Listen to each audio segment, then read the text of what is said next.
ইসলামের ইতিহাস সম্পর্কে অবগত সকলেই জানে যে আলী রাদিয়াল্লাহু তাআলা আনহুর খিলাফতের সময় থেকেই মুসলমানরা রাজনৈতিকভাবে তিনটি ভিন্ন ভিন্ন দলে বিভক্ত হয়ে পড়ে: শিয়া, সুন্নি এবং খারিজি। খাওয়ারিজরা সংখ্যায় অতি নগণ্য বলে এমনটা দাবি করাই যায় যে বর্তমান মুসলিম বিশ্বে মুসলমানরা প্রধানত দুটি দলে বিভক্ত: শিয়া এবং সুন্নি। চলুন আজকের এই ভিডিওতে শিয়া সম্প্রদায় সম্পর্কে বিস্তারিতভাবে জেনে নেই। বর্তমান বিশ্বে প্রায় 87 থেকে 90% মুসলমান সুন্নি শাখার অন্তর্গত, যা ইসলামের মূল ধারা হিসেবে বিবেচিত হয়, আর বাকি 10 থেকে 13% মুসলমান শিয়া সম্প্রদায়ের অন্তর্গত। বর্তমানে শুধু ইরান এবং ইরাকেই শিয়ারা সংখ্যাগরিষ্ঠ। ধারণা করা হয় ইরানের 90 থেকে 95% মুসলমান শিয়া এবং ইরাকের প্রায় 55 থেকে 60% মুসলমান শিয়া।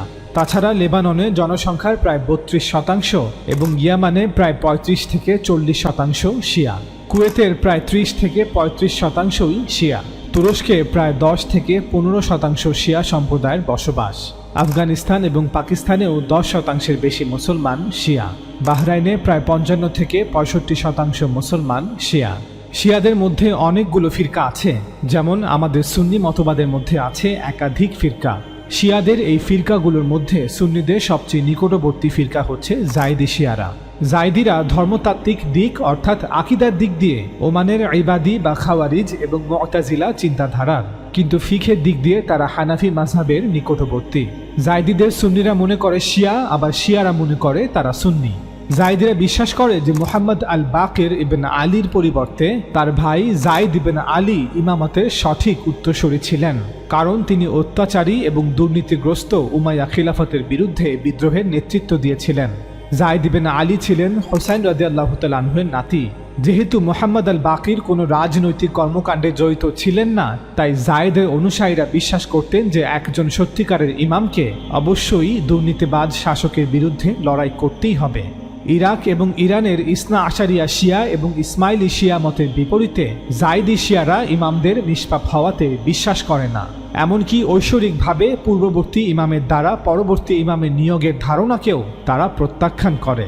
তবে তারা বিশ্বাস করে যে হাসান বা হোসাইন রাদিয়াল্লাহু তাআলা আনহুমা এর বংশধর এমন কাউকেই ইমাম হতে হবে, অর্থাৎ আলী রাদিয়াল্লাহু তাআলা আনহু, হাসান রাদিয়াল্লাহু তাআলা আনহু এবং হোসাইন রাদিয়াল্লাহু তাআলা আনহু এই প্রথম তিনজন ইমাম ছিলেন ঐশ্বরিকভাবে নির্বাচিত, কারণ তাদের মতে হাদিস থেকে এর দিকে ইঙ্গিত পাওয়া যায়। তবে এই তিনজন পরবর্তী যে কেউ ইমাম হতে পারে, তবে শর্ত হচ্ছে তাকে হাসান বা হোসাইন রাদিয়াল্লাহু তাআলা আনহুমা এর বংশধর হতেই হবে। জায়দি শিয়ারা ইমামাতকে মানলেও আবু বকর, ওমর এবং ওসমান রাদিয়াল্লাহু তাআলা আনহুমদের খিলাফতকেও স্বীকার করে। তাদের মতে আলী রাদিয়াল্লাহু তাআলা আনহু খিলাফতের প্রকৃত হকদার ছিলেন বটে, তবে যেহেতু এই তিন খলিফা কোরআন মোতাবেক খিলাফতকে পরিচালনা করেছেন এবং যেহেতু আলী রাদিয়াল্লাহু তাআলা আনহু এই তিনজনের হাতে বায়াত প্রদান করেছিলেন, তাই এই তিনজনের খিলাফতই বৈধ। তাদের মতে প্রথম তিন খলিফা আলী রাদিয়াল্লাহু তাআলা আনহুকে খলিফা নির্বাচন না করে ভুল করেছেন, তবে এটা গুনাহ বা অপরাধের পর্যায়ে পড়ে না। অর্থাৎ জায়দি শিয়ারা প্রথম তিন খলিফার বিষয়ে খারাপ মন্তব্য করে না, যদিও তারা মনে করে যে আলী রাদিয়াল্লাহু তাআলা আনহুকে খলিফা নির্বাচন না করে প্রথম তিন খলিফা ভুল করেছেন। ইয়েমানের 4 কোটি মুসলিম জনসংখ্যায় প্রায় 35 থেকে 40% জায়দি মতবাদের অনুসারী। জায়দি শিয়ারা শিয়া মতবাদের একটি ছোট শাখা এবং বিশ্বের শিয়া জনসংখ্যার প্রায় 5 থেকে 8% জায়দি শিয়া মতবাদে বিশ্বাসী। ইয়েমানের হুথিরা প্রধানত জায়দি শিয়া। জায়দি শিয়াদের বিপরীতে ইসনা আশারিয়া শিয়া এবং ইসমাইলি শিয়ারা মুহাম্মদ আল বাকিরকে পঞ্চম ইমাম হিসেবে বিশ্বাস করে এবং তার পুত্র জাফর আস-সাদিক ছিলেন ষষ্ঠ ইমাম। 765 খ্রিস্টাব্দে জাফর আস-সাদিক মৃত্যুবরণ করলে শিয়াদের মধ্যে আরেকটি নতুন দলের উদ্ভব ঘটে।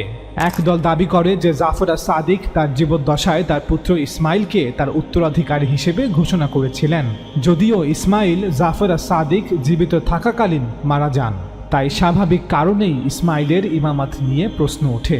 অন্য এক দল দাবি করে যে জাফর আস-সাদিকের আরেক পুত্র মুসা হচ্ছেন ইমামাতের সঠিক উত্তরসূরি, কিন্তু যারা ইসমাইলের অনুসারী তারা ইসমাইলের ছোট ভাই মুসা ইবন জাফরকে ইমাম হিসেবে মানতে অস্বীকৃতি জানায়।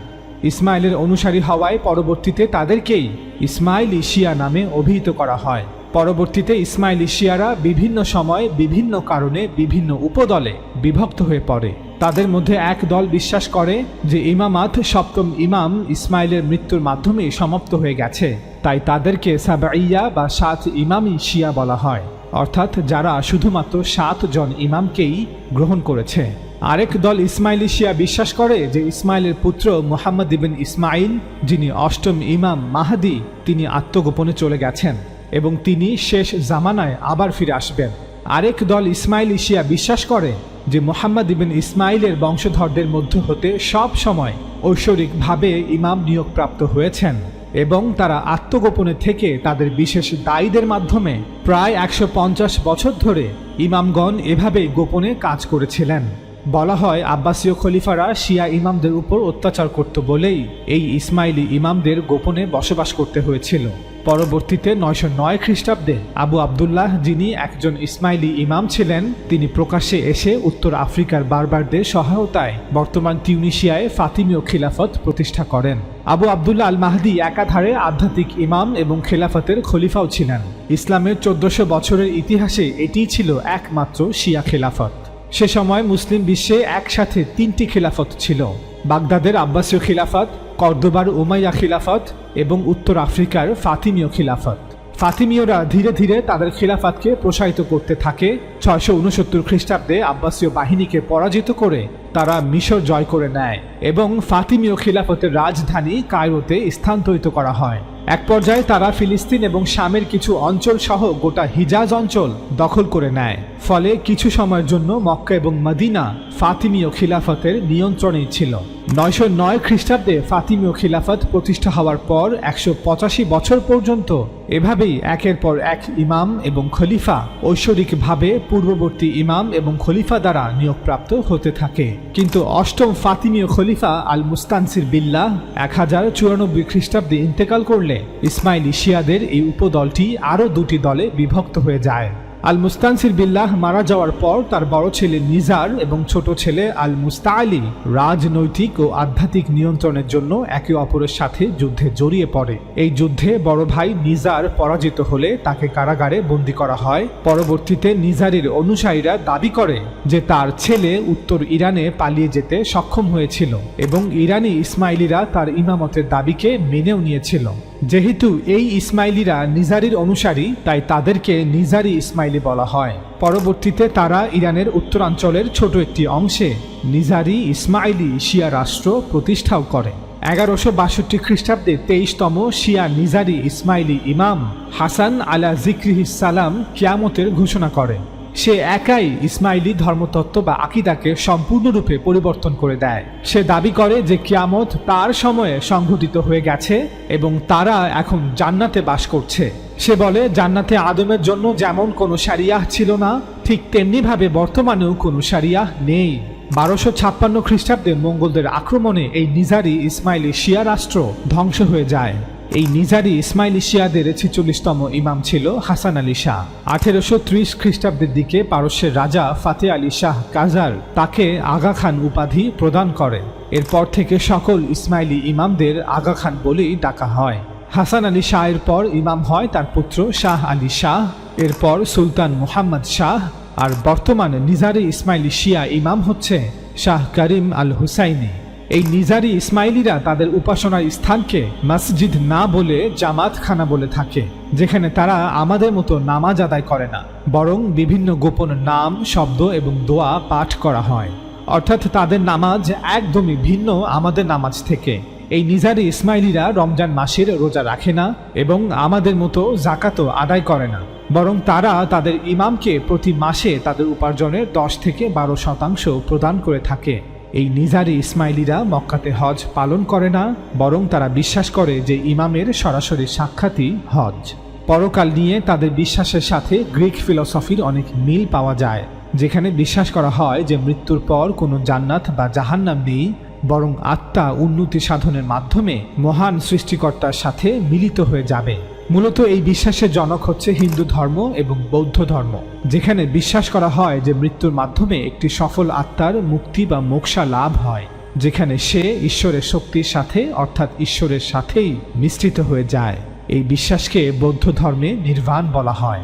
হিন্দু ধর্ম এবং বৌদ্ধ ধর্মের এই বিশ্বাস প্রায় 400 থেকে 500 খ্রিস্টপূর্বে গ্রিক দর্শনে প্রবেশ করে, যা পরবর্তীতে আব্বাসীয় খিলাফতের জামানায় মুসলমান সমাজে ব্যাপকভাবে ছড়িয়ে পড়ে, যা মুসলমান সমাজে জন্ম দেয় এক নতুন সুফিবাদী দর্শনের, যা একে একে সুন্নি এবং শিয়া উভয় দলকেই গ্রাস করে নেয়। বর্তমানে পৃথিবীতে যত ইসমাইলি শিয়া আছে তার অধিকাংশই নিজারি ইসমাইলি শিয়া। ধারণা করা হয় তাদের সংখ্যা আনুমানিক 1,20,00,000 থেকে 1,50,00,000। তাদের অধিকাংশই উত্তর পূর্ব আফগানিস্তান, দক্ষিণ পূর্ব তাজিকিস্তান, পাকিস্তান এবং ভারতে বসবাস করে। ইরান, ইরাক এবং পাকিস্তানের ইসনা আশারিয়া শিয়া, যারা শিয়া জনসংখ্যার প্রায় 85%, তারা আগাখানি বা নিজারি ইসমাইলি শিয়াদের এই উদ্ভট বিশ্বাসগুলোর কারণে এবং শরীয়তকে অস্বীকার করার কারণে তাদের মুসলিম মনে করে না। जो हमारे 12 इमामों में से एक को भी नहीं मानते या एक को अधूरा मानते हैं, मौला अली को चौथा मानते हैं, तो क्या मानते हैं? हम उनको मुसलमान समझते हैं। लेकिन ये आगा खानी है, माजरत के साथ मैं काफिर बनाने का आदी नहीं हूँ, लेकिन हकीकत जो है उस हकीकत है बहरहाल। वो इसलिए काफिर नहीं कि वो हमारे 11 इमामों को नहीं मानते, एक इमाम जाफर ज़ादे को मानते हैं या 6 को मानते हैं, बाकी 6 को नहीं मानते हैं, बल्कि इस बिना पर हैं कि वो पूरे ज़रूरियात इस्लाम के मुनकिर हैं। न नमाज को वाजिब जानते हैं, न रोज़े को वाजिब जानते हैं, न हज को वाजिब जानते हैं, न ज़कात को वाजिब जानते हैं।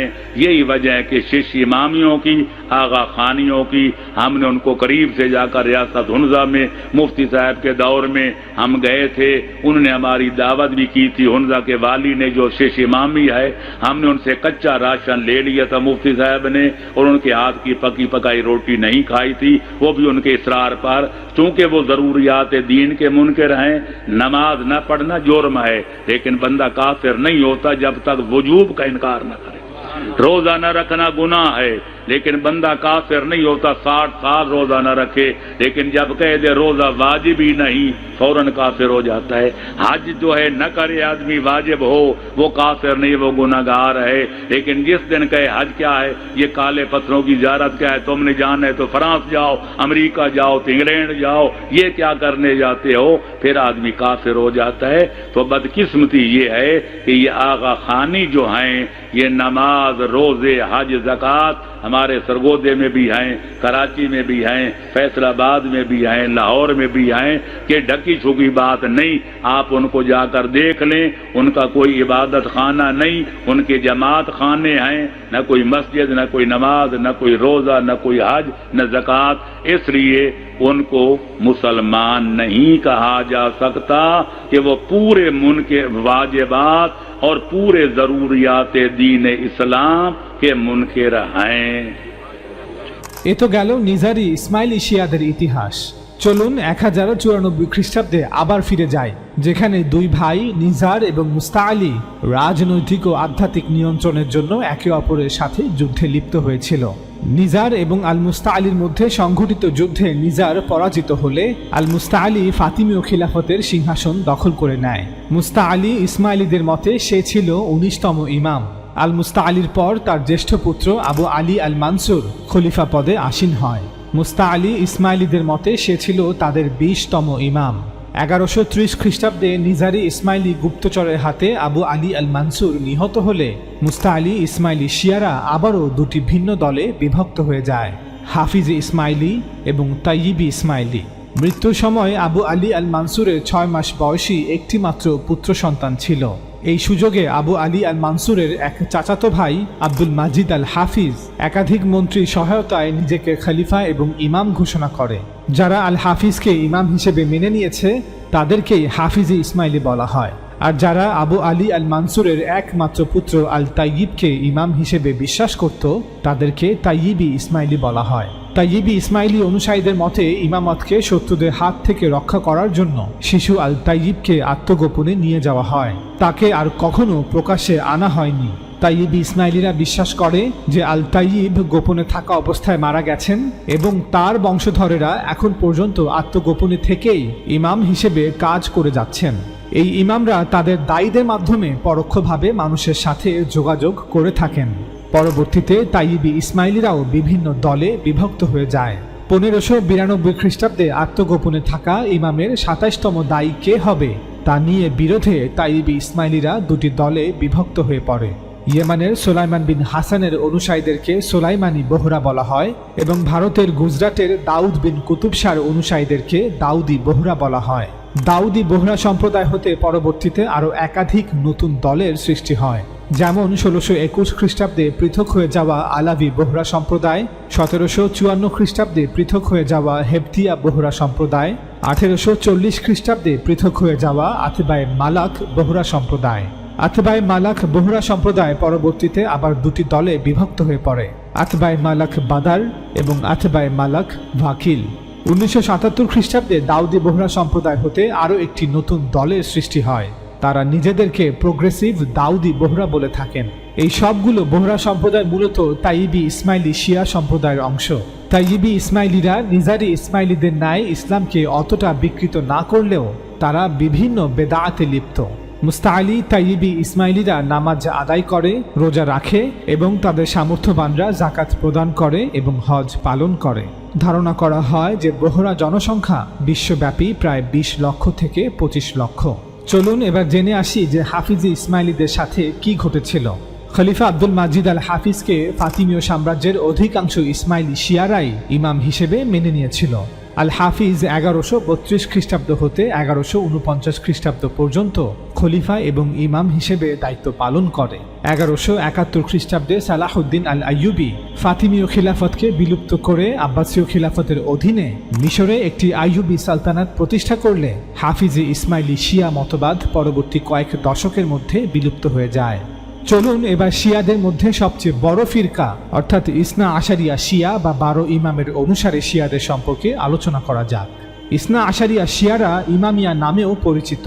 ধারণা করা হয় যে বিশ্বের শিয়া জনসংখ্যার প্রায় 85% ইসনা আশারিয়া শিয়া বা 12 ইমামি শিয়া অনুসারী। পৃথিবীতে প্রায় 16 কোটি ইসনা আশারিয়া শিয়া মুসলিম রয়েছে। শিয়াদের এই মূল ধারার ইতিহাস জানতে আমাদের ফিরে যেতে হবে ইমাম জাফর আস-সাদিকের জামানায়।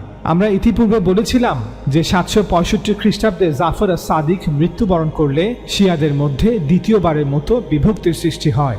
এই বিভক্তির ফলে শিয়াদের মূল ধারা হতে পৃথক হয়ে যাওয়া ইসমাইলি শিয়াদের নিয়ে আমরা ইতিপূর্বে বিস্তারিত আলোচনা করেছি। ইসমাইলি শিয়ারা পৃথক হয়ে গেলেও শিয়াদের মূল ধারাকে নেতৃত্ব দেন মুসা ইবনে জাফর আল কাজিম।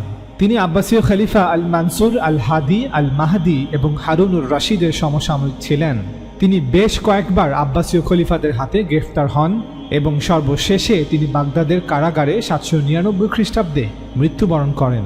শিয়ারা বিশ্বাস করে যে তাকে কারাগারে বিষ প্রয়োগ করা হয়েছে, যেভাবে তার পিতা জাফর আস-সাদিককে 765 খ্রিস্টাব্দে মদিনাতে আব্বাসীয়রা বিষ প্রয়োগ করে হত্যা করেছিল।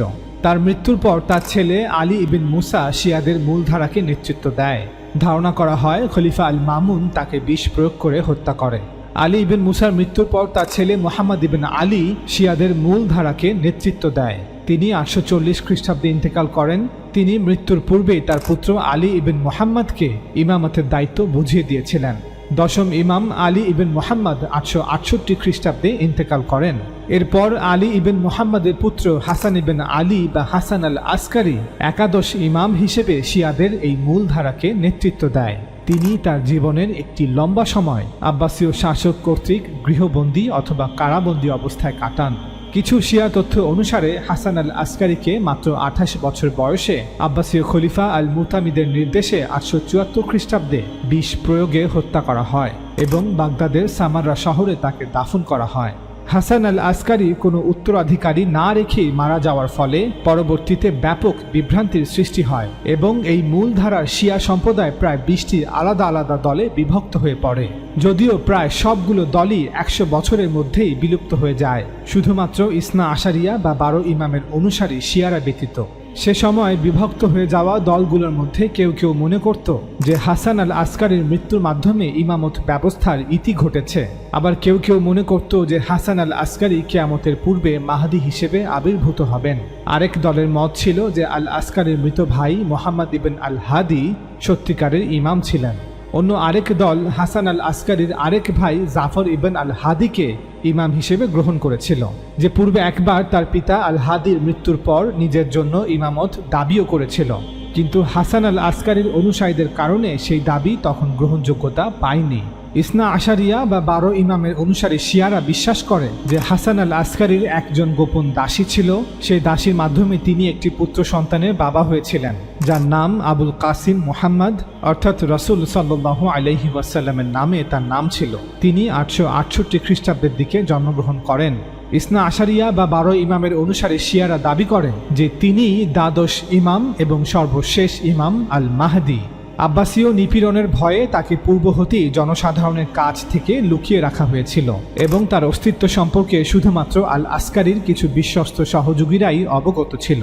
ইসনা আশারিয়া বা 12 ইমামের অনুসারী শিয়ারা বিশ্বাস করে যে দ্বাদশ ইমাম মুহাম্মদ আল মাহদি মারা যাননি, কিন্তু আল্লাহ তাকে মানব জাতির কাছ থেকে লুকিয়ে রেখেছেন এবং তার জীবনকে অলৌকিকভাবে ঈসা আলাইহিস সালামের মতো দীর্ঘায়িত করা হয়েছে, যতক্ষণ না তিনি পৃথিবীকে ন্যায় বিচারে পূর্ণ করার জন্য আল্লাহর অনুমতিতে আবার নিজেকে কিয়ামতের পূর্বে প্রকাশ করেন।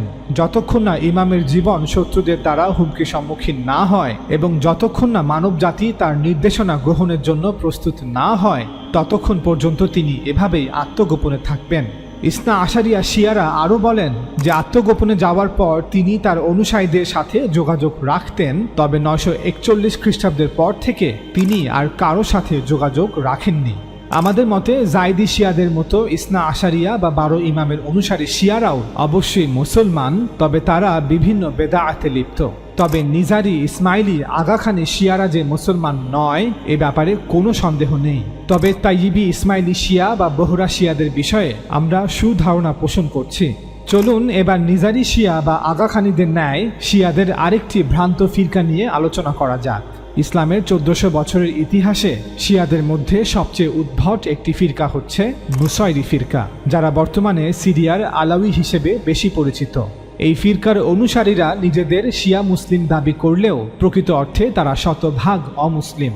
সিরিয়ার জনসংখ্যার অনুপাতে তারা 9 থেকে 10% হলেও 1970 সাল হতে 2024 সাল পর্যন্ত দীর্ঘ 53 বছর এই নুসাইরি ফিরকার অনুসারীরাই সিরিয়া ভূমি শাসন করেছে। নুসাইরি ফিরকা কিভাবে অস্তিত্বে এলো? শিয়াদের একাদশ ইমাম হাসান আল আসকারী 874 খ্রিস্টাব্দে কোনো উত্তরাধিকারী না রেখেই মারা যাওয়ার ফলে ব্যাপক বিভ্রান্তির সৃষ্টি হয় এবং এই মূলধারা শিয়া সম্প্রদায় প্রায় 20টি আলাদা আলাদা দলে বিভক্ত হয়ে পড়ে। এর মধ্যে একটি দল ছিল এই নুসাইরি ফিরকা। একাদশ ইমাম হাসান আল আসকারীর অসংখ্য ছাত্রদের মধ্যে একজন ছাত্র ছিল মুহাম্মদ ইবন নুসাইর। শিয়াদের একাদশ ইমাম হাসান আল আসকারীর মৃত্যুর পর মুহাম্মদ ইবন নুসাইর একটি নতুন আকিদা বা ধর্মতত্ত্ব, একটি নতুন মতাদর্শ উদ্ভাবন করে। ইবন নুসাইর নিজেকে মৃত ইমামের বাব অর্থাৎ দরওয়াজা বলে দাবি করে। সে দাবি করে যে সে মৃত ইমামের গোপন শিক্ষা লাভ করে। সেই শিক্ষা সম্পর্কে মানুষকে জানতে হলে তার মধ্য দিয়ে যেতে হবে, অর্থাৎ তাকে বাব হিসেবে মানতে হবে। এমন অদ্ভুত দাবির পর শিয়াদের মূলধারা নুসাইরিদের চরমপন্থী হিসেবে চিহ্নিত করে শিয়া সমাজ থেকে বহিষ্কার করে দেয়। নুসাইরির ছাত্র মুহাম্মদ ইবন জুমদাবের ছাত্র ছিল আবদুল্লাহ আল জানান এবং তার ছাত্র ছিল আল খাসিবি। আল খাসিবির জন্ম কুফা শহরের নিকটবর্তী একটি গ্রামে। আব্বাসীয় খলিফা আল খাসিবিকে জঙ্গি গোষ্ঠী ইসমাইলি কারামাতিয়ান সন্দেহে একবার কিছু সময়ের জন্য কারাগারে বন্দী করে রাখে। আব্বাসীয় খলিফা কর্তৃক আল খাসিবির উপর নিষেধাজ্ঞা প্রদান করা হয় যে সে নুসাইরির বিশ্বাস এবং মতবাদ ইরাকের কোথাও প্রচার করতে পারবে না। পরবর্তীতে সে ইরাক হতে পালিয়ে সিরিয়ার আলেপ্পোতে আশ্রয় নেয়। সে সময় এই অঞ্চলটি শিয়া হামদানি রাজবংশ শাসন করত। তৎকালীন হামদানি রাজবংশের রাজা সাইফ আদ-দাওলা আল খাসিবিকে সব রকম সমর্থন ও সহায়তা প্রদান করায় সে খুব সহজেই নুসাইরিবাদ প্রচার করতে থাকে।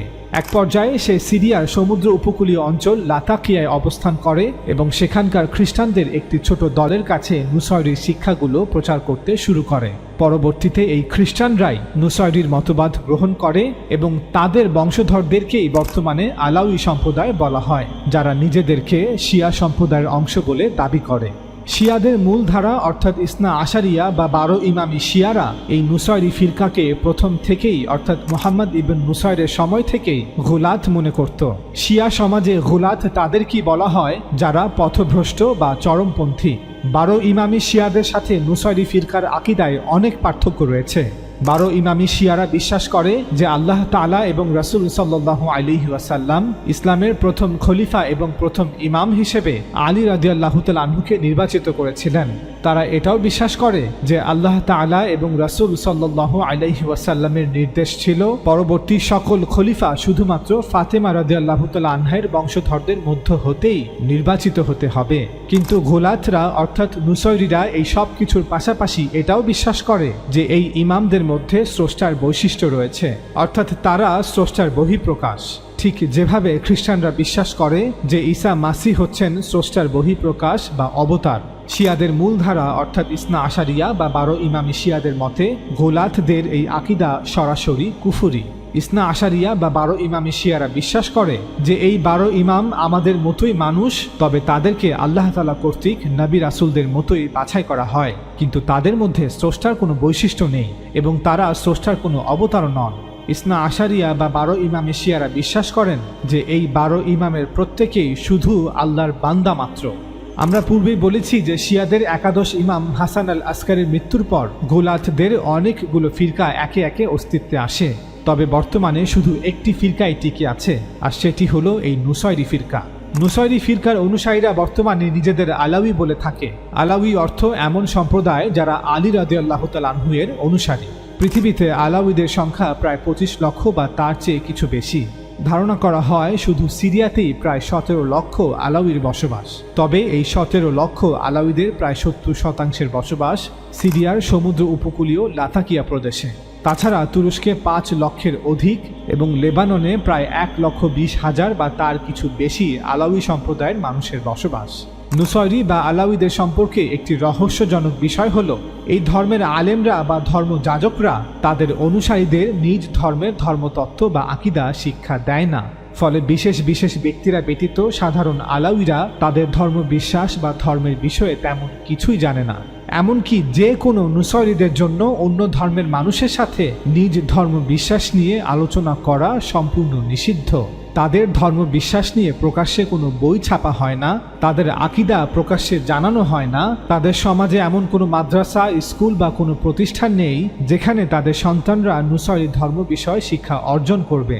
এটা অনেকটা ইলুমিনাতি বা ফ্রিমেসন সোসাইটির মতো, যেখানে শুধুমাত্র উপরের শ্রেণীতে থাকা এলিটরাই তাদের আইডিওলজি সম্পর্কে অবগত থাকে। 1863 সালে সুলাইমান আদানি নামে একজন নুসাইরি বা আলাউই খ্রিস্টান ধর্মে ধর্মান্তরিত হয়।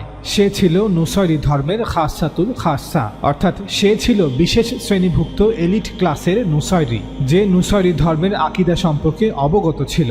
ধর্মান্তরিত হওয়ার পর সে তার এলাকা ছেড়ে অন্যত্র পালিয়ে যায়। পালিয়ে যাবার সময় সে নুসাইরিদের কিছু গোপন বইও সঙ্গে করে নিয়ে যায়। শুধু এটাই নয়, সে পরবর্তীতে আল বাকুরা আর সুলাইমানিয়া নামে একটি বইও লিখে, যেখানে নুসাইরিদের বিশ্বাস কি এবং তাদের উপাসনা কি তা সকলের সামনে উন্মোচন করে দেয়া হয়।